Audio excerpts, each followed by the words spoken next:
오늘은 8개의 박스 중 부사 박스에 담긴 부사 단어들을 살펴볼 거예요. 그럼 이제 우리는 얼추 8개의 박스를 전부 알게 돼요. 그 말은 요리를 하는데 재료에 대한 정보를 알고 있다는 말과 같아요. 물론 재료를 안다고 곧바로 셰프가 되는 건 아니지만 적어도 레시피를 보면서 따라할 수 있잖아요. 그런 것처럼 영어 문장을 만드는 재료에 대해 알게 되었으니 이제 우리는 조금씩 영어 문장을 만들어낼 수 있게 될 거예요. 그러다 보면 늘 그랬듯 부사라는 용어를 보니 무슨 말인지 느낌이 안 와요. 부가 돕다라는 의미니까 부사라는 건 도움을 주는 말이란 뜻인데 부사는 부차적인 정보를 제공해요. 그게 왜 도움이냐고 억지를 부려보면 나는 도망쳤다라는 문장만으로 충분히 내가 도망쳤다는 사실을 말해줄 수 있는데 재빨리라는 부차적인 정보가 제공되니까 좀 더 상황을 자세하게 말할 수 있게 돼요. 소소하지만 도움이 되죠. 이렇게라도 부사라는 용어를 품어봐요. 부사, 부차적인 정보 이렇게 생각하면 되겠죠? 영어로는 adverb라고 하고 짧게 adv 이렇게 쓰기도 한답니다. 우리의 친구 형용사를 한번 볼까요? 형용사는 명사를 설명해주는 일을 하죠. 삶이란 명사를 real이라는 형용사가 설명해주고 있어요. 형용사가 명사를 설명해준다는 건 명사에 대한 정보를 제공한다는 말이기도 해요. 부차적인 정보를 제공하는 부사는 부차적인 정보를 제공하면서 무엇이 어떻다고 설명하는 거예요. 형용사는 명사에 대한 정보를 제공했지만 부사는 동사, 형용사, 부사, 그리고 문장의 정보를 제공해요. 조금 많죠? 부사가 얘네들한테 어떻게 정보를 주는지 살펴볼까요? 먼저 부사가 동사에게 정보를 제공하면서 동사가 어떻다고 설명하는 경우를 볼게요. 그녀는 살아요. 그런데 그녀는 그냥 사는 게 아니고 잘 살거든요. 동사 live에 잘이라는 추가적인 정보를 더해주고 싶으니까 그런 의미를 가진 부사 where를 동사 근처에 놓았어요. 앉으세요 라고 할 때 쓰는 sit down은 set처럼 쓰이는 표현인데요. 여기서 쓰인 down이란 단어가 바로 동사 sit, 여기에 방향에 대한 정보를 제공하는 부사예요. 이번엔 부사가 형용사에 정보를 더해주는 경우를 볼까요? 이 문장에서 좋은이란 뜻의 형용사 굿은 대명사인 it에 대한 정보를 추가해주고 있죠. 그것이 어떻다고? 굿이라고. 여기에 쓰인 엄청 매우라는 뜻의 부사 very는요. 형용사 굿에 대한 정보를 추가해주고 있어요. 좋은은 좋은인데 그 정도가 아주 무척 매우라고 형용사 굿을 설명하죠. 부사 to는 매우 무척 너무 이런 의미예요. 늦었는데 그 정도가 너무 늦었다는 정보를 부사가 형용사 late에 추가해줬죠. 이번에는 부사가 부사의 정보를 제공하는 경우를 볼게요.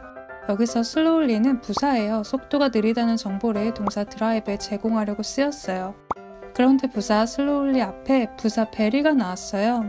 그냥 천천히가 아니고 무척 천천히라는 정보를 제공하려고 쓰인 거죠. 그 말은 very라는 부사는 부사 slowly를 설명하는 거예요. 부사는 부사에게 정보를 제공할 수 있다는 말, 부사는 부사를 설명하기도 한다는 말이 어떤 말인지 이해가 가죠? 부사는 문장의 정보를 제공하기도 해요. 동사 get은 이런 뜻인데요. 얻다가 아니라 얻었다로 말하고 싶어서 got을 썼는데 오늘의 우리는 몰라도 돼요. 자, 그럼 이 문장의 뜻은 이렇게 되죠?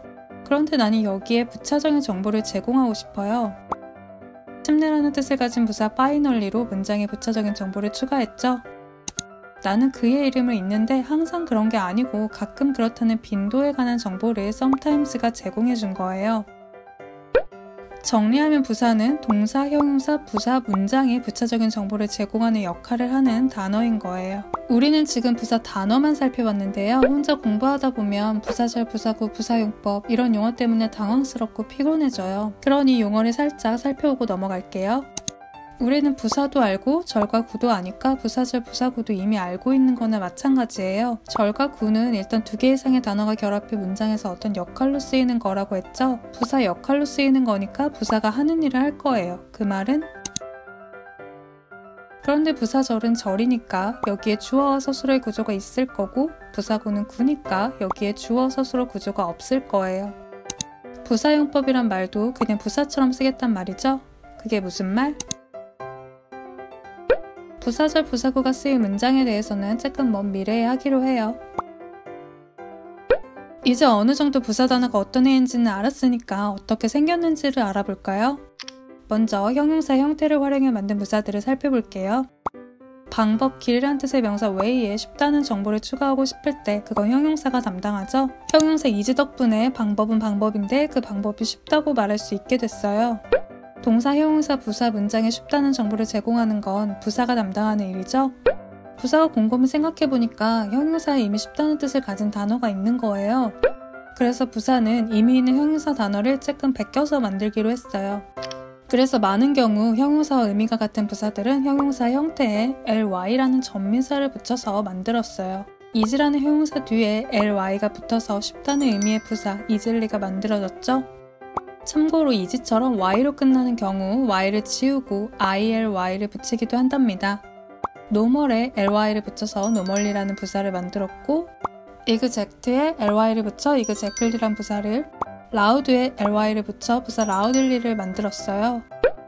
형용사를 변형하는 것도 귀찮아서 같은 형태를 부사로도 쓰는 경우도 있어요. fast는 형용사 부사가 같은 형태예요. 하지만 역할이 다르죠. 형용사 fast는 명사를, 부사 fast는 동사, 그리고 형용사 부사 문장을 설명하죠. 그래서 모양이 같아도 구분할 수 있어요. 늦다는 의미 역시 형용사로 부사로 쓰일 때 모양이 late로 같죠. 하지만 역시 역할이 다르고요. 근데 lately라는 부사가 있어요. late에 ly가 붙은 형태니까 이게 늦다는 의미가 아닐까라고 생각할 수 있지만 이건 최근에 라는 뜻의 부사예요. 늦다는 의미가 없죠? 이것도 나온 김에 같이 기억하면 좋아요. hard도 형용사나 부사 형태가 같아요. worker는 명사죠. 이 앞에 온 hard는 당연히 형용사겠죠. 그리고 work는 동사니까 여기 뒤에 온 hard는 부사일 거라는 걸 아니까 똑같은 모양이어도 넌 부사구나, 형용사구나 알 수 있어요.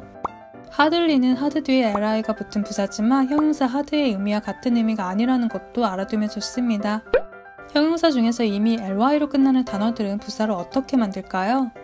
early처럼 부사도 같은 형태를 쓰기도 하는데 그렇지 않은 경우를 살펴볼게요. lovely는 ly로 끝나는 단어지만 사랑스럽다는 의미의 형용사예요. 사랑스럽다는 의미의 부사를 만들고 싶은데 이러면 이상하죠? 그래서 이럴 때는 비슷한 의미의 다른 부사를 쓰거나 이렇게 좀 길게 표현한다고 해요. in a lovely way는 전치사 구예요. 전치사 in과 명사 way가 함께 쓰여 하나의 역할을 하니까요. a와 lovely는 명사 way를 설명해 주려고 쓰였고요. 전치사 구가 무슨 역할을 하고 있나요? 왜죠? 웃는데 사랑스러운 방식으로 웃는다고 동사 smile에 부차적인 정보를 제공하고 있기 때문이에요. 그래서 얘를 이렇게도 말하는 거예요.